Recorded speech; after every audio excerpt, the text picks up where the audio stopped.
And we are back with Brunch, a taste of Tobago. Remember, I told you before the break we were going to be speaking on the female, how do you say, female orgasm, the female sexuality. Sometimes this topic seems to be a bit of a taboo still in our culture. But on Brunch, that is what we do. We bring the information to you. We bring a wider sense of understanding to you. Now, if you want to know a bit about my next guest before I introduce her, take a look at this video.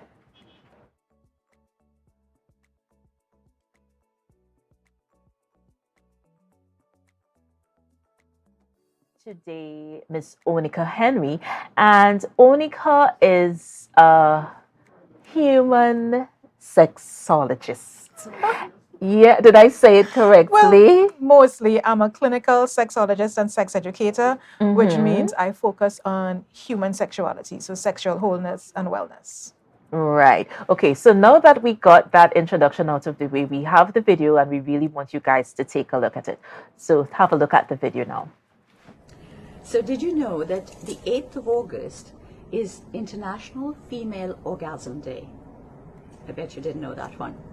But what I absolutely love about the idea is not just the fact that there is a day to specially celebrate the female orgasm, to celebrate the pleasure of women, but how it actually came into being. So it started in Brazil. There was a politician in Brazil who, after having learned about the different techniques of pleasure that are traditional to certain communities in Africa, he realized, he says, that for the longest time he had not paid enough attention to his wife's pleasure. He thought he had, but after having heard about how traditionally one would celebrate the pleasure of a woman, he realized that he just hadn't given his wife enough attention, or his wife's pleasure enough attention.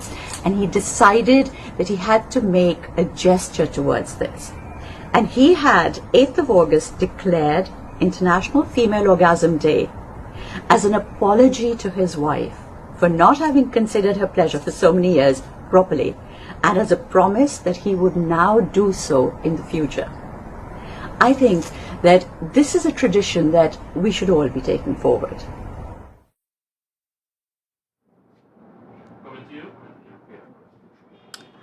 And that was a quite inspirational. It's riveting. You guys need to check it out.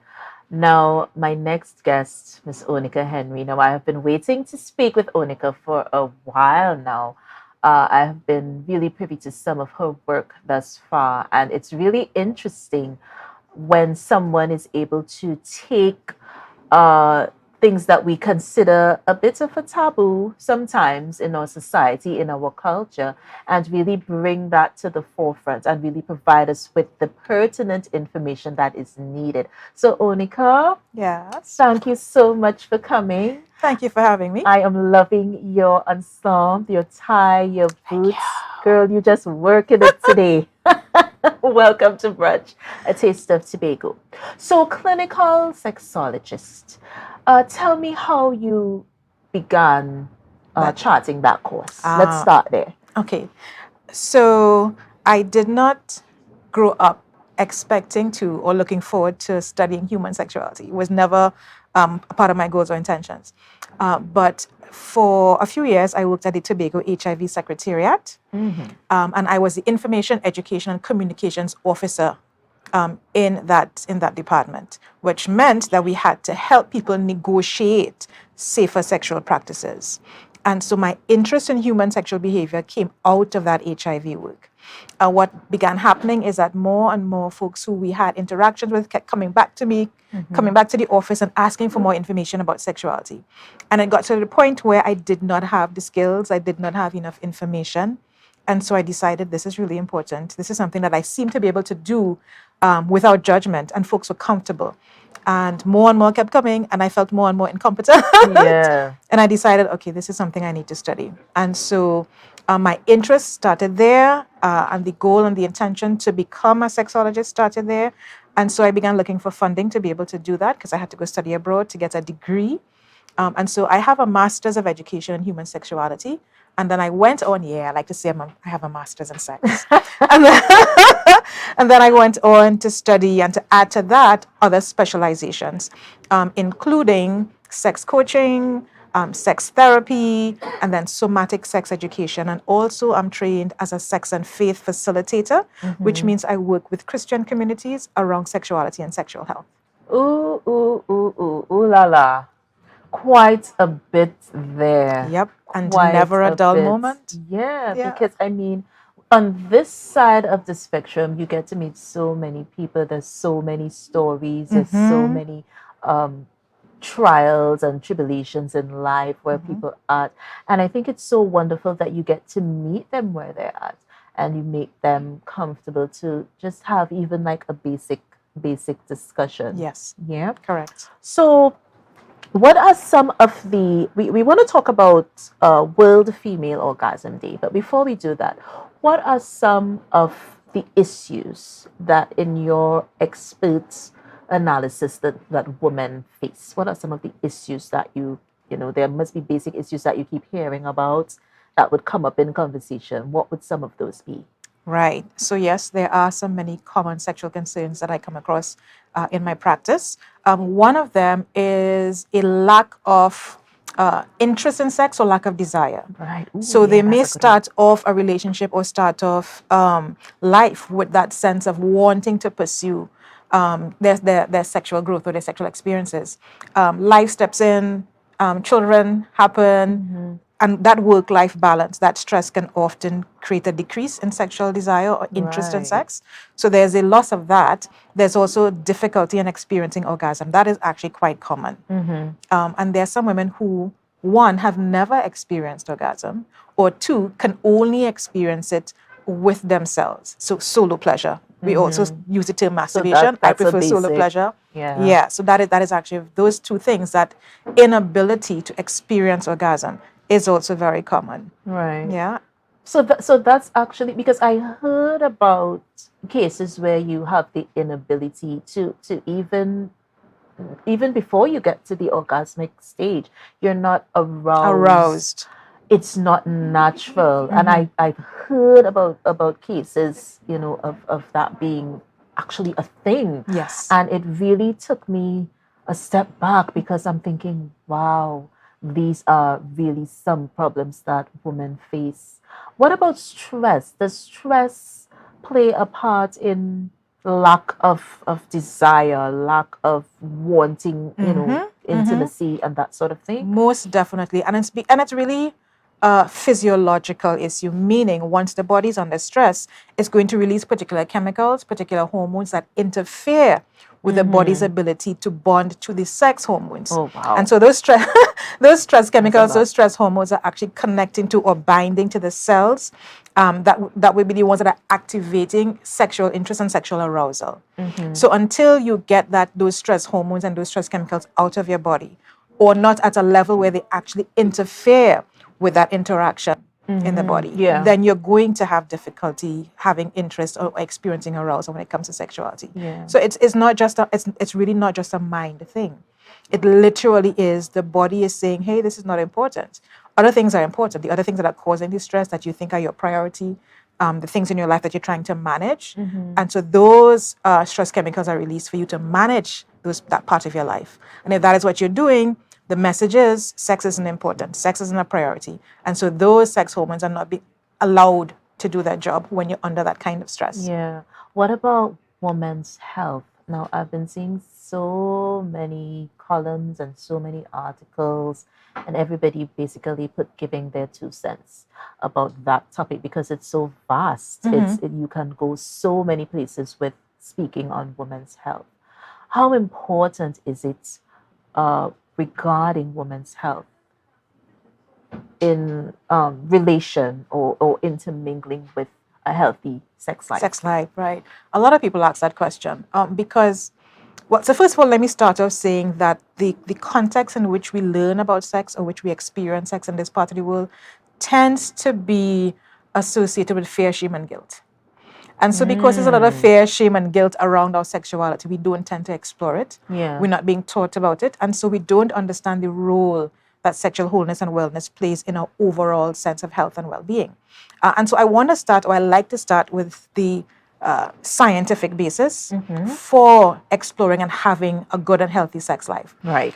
Engaging in sexuality causes the release of particular hormones that actually help in keeping you youthful, in helping you have a good or strong immune system, and it helps with bonding, and it also helps to keep particular muscles in the body, particular tissues in the body strong and flexible. Right. Because our sexual organs aren't separate, they're not in a vacuum and disconnected from other tissues in our bodies. And so, for example, a very practical example is for women who are not engaging in any kind of sexual activity, which would mean that their pelvic floor muscles, the vaginal wall muscles, they're not being exercised. Blood is not going there. Yes. And like any other muscle in the body, it begins to atrophy, it gets weak, it begins to collapse.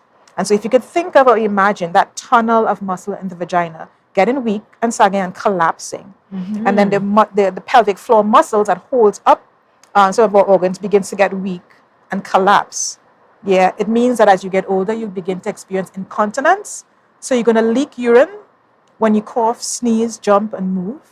When you have to go for your gynecological exam, when they have to insert that speculum to, Right, yeah. because your muscles have collapsed and there's no Problems. flexibility, Yes, pain, it's a and they painful- can't access the tissues to see whether those tissues are in good health and good working condition. Oh my. Yes. My. And so, and for very practical reasons, as well as your mental health, emotional health, and other benefits of sexual activity, there is a very practical aspect of not having certain muscles and tissues kept in good condition because you're not engaging them in a particular kind of way. Yeah. And you said it so well. You see, we tend to think that our sexuality is, I'm on this end and the sexuality part is on this end. And usually we don't feel that it's connected to us. Yes. It's not connected to our mind, our bodies, our souls, our spirituality. Exactly and that. everything that goes into it. So it goes back to the point that you're making about the initial way that we are taught Yes. really plays a part on our psyche, on our subconscious, not just our conscious mind, but our subconscious minds as well. Yep. And so it probably governs the way we think about sex and sexuality. Yes, and it governs the priority we place on that aspect of our health and well-being. Yeah. It is usually sacrificed, it's put as the last thing, it's not a priority. Often in a partnership, you want to concentrate on everything else except that because that's not so important. We can survive without that. Yeah. Yeah. Exactly. And then we think that we can survive without it, but we don't know the damage that's being done internally. Yep. And even if we do, and we can, I mean, it's not a life-threatening thing if you're not engaging in sex. But think about what are you missing out on? Right. What are you not adding to your sense of well-being, to your sense of connection to yourself, connection to a partner, and for some people, connection to creator, to spirituality. So when a client comes to me, before I do any work with them, there's an intake form or an assessment, like a doctor would assess you, do their checkup on you. And there's an assessment that we do. And when someone comes to me, I'm assessing the mental aspect of sex, Yes. mind, attitudes, beliefs, thoughts. I'm assessing the emotional aspect of your sexuality, your baggage, your ability to have trust, your capacity for intimacy, and other things. Yes. I'm assessing the physical aspect. Where do you have pain and numbness? Do you know how your body is aroused and how it feels pleasure? Do you know how to create an arousal within Arousal. yourself? And then I assess your spirituality. Yes. How is sex important to you and beneficial to you beyond the physical and the body-based aspect, beyond that physical pleasure? Yeah. So all of those things are assessed before I put together an action plan or a treatment plan to work with a To client. work with. Yeah. But even with assessments, I'm thinking even simple body language Yes. tells a lot about a person being comfortable with Oh yeah. discussing or being honest about certain things. And it's always, this conversation is always going back to what we were taught. Yes. And there was always the parents and grandparents of a certain era there was always a connotation that, yeah, it's something that is supposed to happen, but there's the shame. There's a certain level of shame that comes, and so you're not confident at all. You're not willing to put it as a priority or put it where Exactly. it's bird's view. It's in your mind's eye that it's something that is really good for your health. Yes. Yeah. Correct. So as we're talking about that, World Female Orgasm Day, tell us about this wonderful event. So to be quite honest, I don't know the year in which it started, but based on the video that we just saw, I know it was a politician in Brazil who came up with the idea and who established that date as being a time when you want to focus on what aspect of female sexual pleasure do you need to improve on. And so one of the things that I do when I'm talking, especially about female sexuality, is explain that women can actually experience between 15 to 16 different kinds of orgasmic sensations. Occurrences, yeah. Yeah. And so if you're only experiencing one or two, you really are not experiencing your full erotic potential, which means that you are denying yourself the benefits of what those pleasure hormones can do for keeping your body youthful and healthy. Yeah. For its ability to also help with mental clarity, releasing stress. And when we release stress, we are also able to be more creative in how we think. There's room for creativity. When we are in our pleasure, and we say pleasure is medicine or sex is medicine, and in very real ways they are, because they can be very healing when they're applied strategically. And so you are denying yourself access to more creativity within yourself. You are denying yourself a sense of seeing the world through a lens of possibility, through a lens of through a lens of joy and bliss. Yeah. And you said it so well. You are denying yourself. So going forward, the narrative needs some tweaking. It Most has definitely. to change. Most definitely. Do you see any changes? Do you see us moving positively into the next phase of Yes, I do. living? And I can say that based on my experiences with folks who have come to me for help or support that I did not reach out to. So they've been observing my work, I guess. People who've been in my space as individuals have gone back and they have shared with their communities, with their families, what they've experienced with me. And what I have found coming out of that is that churches, religious organizations are reaching out for help and support around how they can both keep their values for their religious or spiritual practice, as well as find a way to integrate sexuality into that, so they're not compromising their beliefs. Yes. That's a tricky kind of thing to do. Yeah, it's ticklish. It's ticklish, especially because there's so many ways to interpret scripture. But it is such a joy when I'm able to work with groups like that and we figure out a way to remove the fear, shame, and guilt around sexuality and still have people see their sexuality as something that is not frowned upon by whoever they think creator is. Yeah. To find a way to integrate that with what they consider to be good spiritual practice or good religious practices. And I have actually been in one Islamic space where we had that discussion. And that can be even more ticklish sometimes. That's an interesting. Interesting oh my gosh, but the conversations were beautiful. They were intense. There's often tears, when people realize, my gosh, I've missed out on so much, or I've misjudged myself, or I have not treated my partner well, or I have not been treated well. Yes. And then to find your way out of that sense of grief. There's a sense of grief and loss when you recognize how important this aspect of life can be, and how the fear, shame, and guilt, as I said before, denies you such a beautiful experience and a beautiful interaction with yourself and with a partner. Definitely. So, and does it make a woman feel a great sense of liberation? Oh my gosh, empowerment. Let's talk about that empowerment Yes. feeling. When you get to the point that you want to be, and then you're in balance with everything, it kind of just comes together in a really nice way. Let's talk about liberation. When your patients I know they would come and they would share their experiences with you. What is that feeling like when you see and you feel through them that they are really reaching where they need to be sexually? How does that feel as a So, motivator, as a yeah. practitioner? So I like to point out that the skills that you learn um, associated with good sexual negotiation, for Right. example, Yeah. or understanding who you are as a sexual being often spill over into real life. So an example is body-based exercises, getting to know your body, getting to sense what your body likes and doesn't like.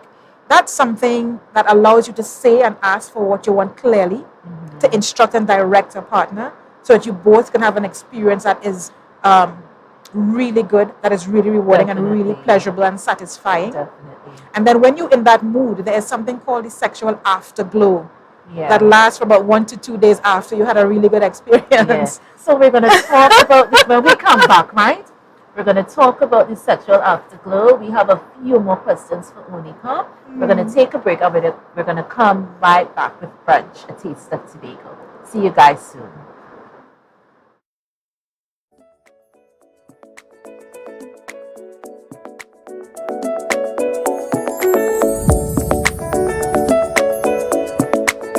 We are back with Brunch, a taste of Tobago. Now, before we went to the break, we were speaking on that sexual afterglow.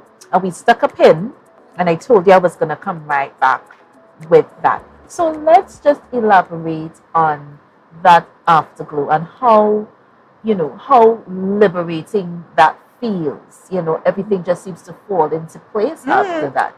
Yeah, tell me some of the experiences that you would have had with some of your patients. Right. So clients, not patients. Clients. My Yes. apologies. Clients. It's okay. So when you have a really good sexual experience, and that means you are physically satisfied, there's emotional satisfaction.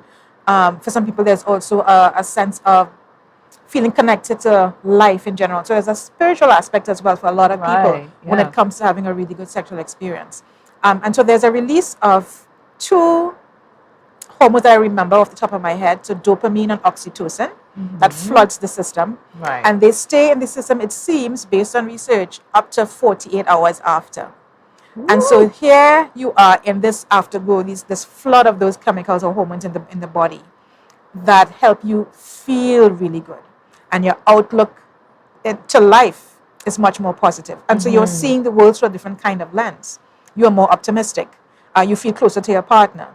You're able to negotiate with your partner things that you want to do together. Yeah? And so that sense of feeling satisfied, of feeling hopeful, of feeling optimistic, of course, will spill over into other areas of your life. It is why sometimes, in an office or work environment, people say, she probably ain't getting enough sex in her. Because we know. Yes, and I've heard it.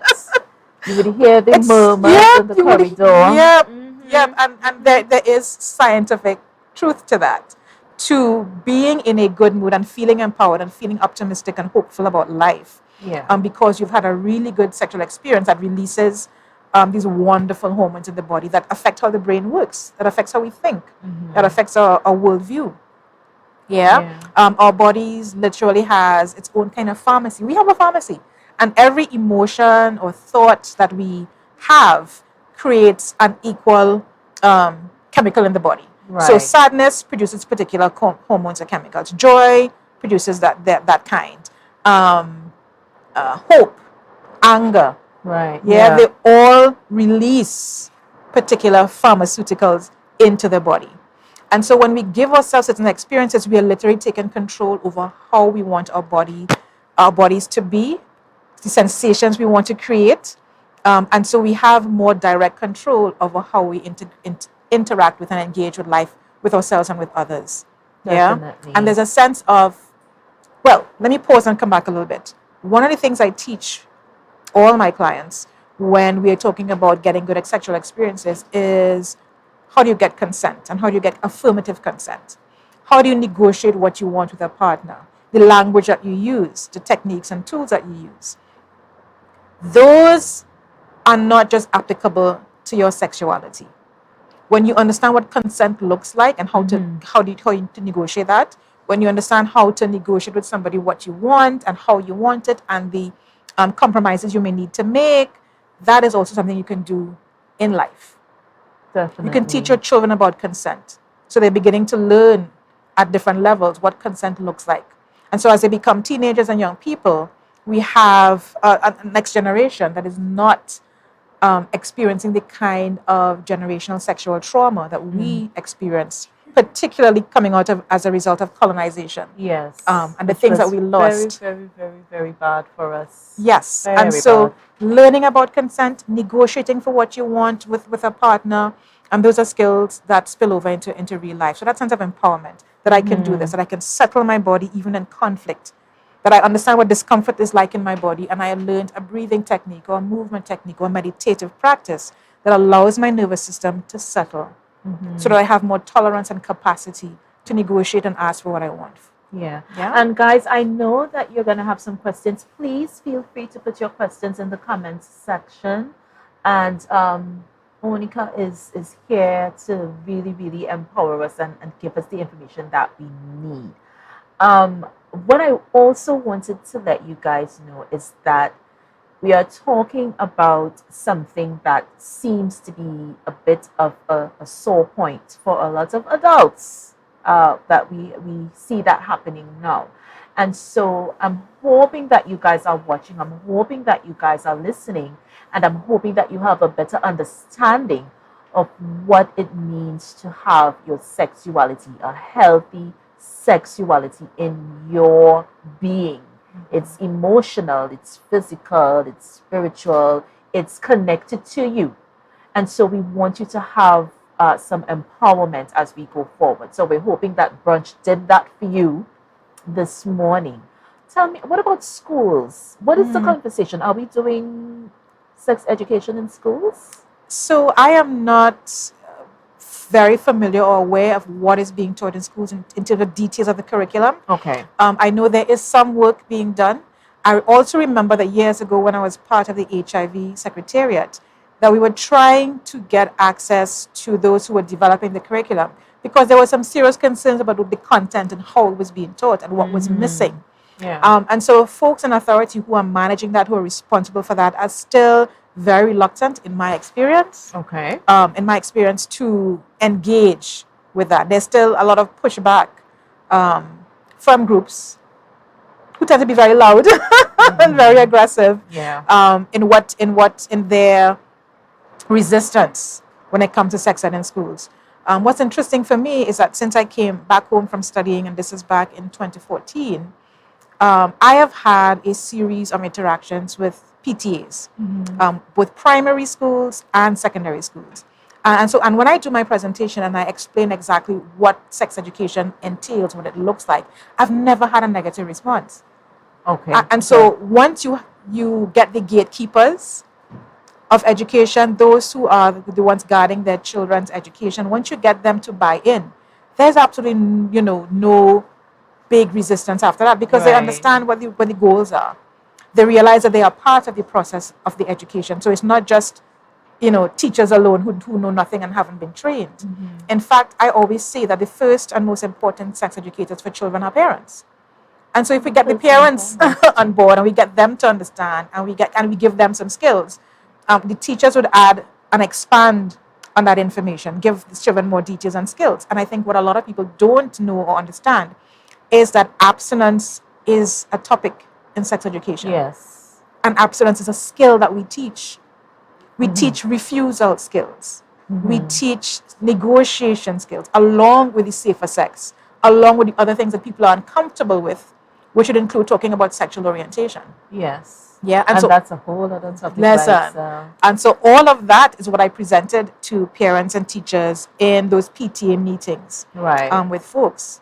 Yeah, but you put it in a particular context. You let them know that, hey, there will be not just a checklist, but a schedule of what the topics are going to be and what are the goals and what we're going to teach. So that they can decide, well, this lesson here, I don't want my child involved. Right. If they wish. But the thing about children is when you give them really good skills, they become peer educators. Yes, exactly. Yeah. And it's so easy to pass information from person to person as a child. It's innocent and they Yes. are very, Yes. And so even spot if on with even it. if that child misses a particular lesson, they're going to come back to school and hear their peers talking about it. Yeah, So they will still definitely. learn something. Definitely. And the objective of those really controversial topics is not to force them. We always have values education, but it's about clarifying what your values are that will work for you to keep you safe and healthy. Yes. But the objective for those kinds of lesson plans that people find controversial is to let people know there's always been diversity. And Yes. just because folks don't behave the way you think they should behave doesn't give you the right to bully or deny them basic sexual rights. Or And they are not judge. trying to take anything away from you. Definitely. Yeah. And So- on that note, we have so much to talk about, but so little time. So you definitely have to come I have to back. come back. We need to talk about our children and the internet and how accessible Oh my gosh. all these things are. So the Yeah. conversation needs to start with us. So Onika is definitely going to have to come back to Brunch with Taste of Tobago. We are going to wrap. But before we do that, guys, this is a wonderful trivia question. Who was the first Tobago-born Central Bank Governor of Trinidad and Tobago? Let me say that again. Who was the first Tobago-born Central Bank Governor of Trinidad and Tobago? You guys get to typing. This is a nice one. I think somebody could get this right. So once again, Onika, thank you so Yes. much for coming. Thank you for having me. Kicking it with us on Brunch with your lovely boots. It's not my size, otherwise I would let you leave it with me. Right. But we're going to come right back. We're going to wrap and we're going to come back with DIYs, guys. So get yourselves ready. We'll be right back with Brunch, a taste of Tobago.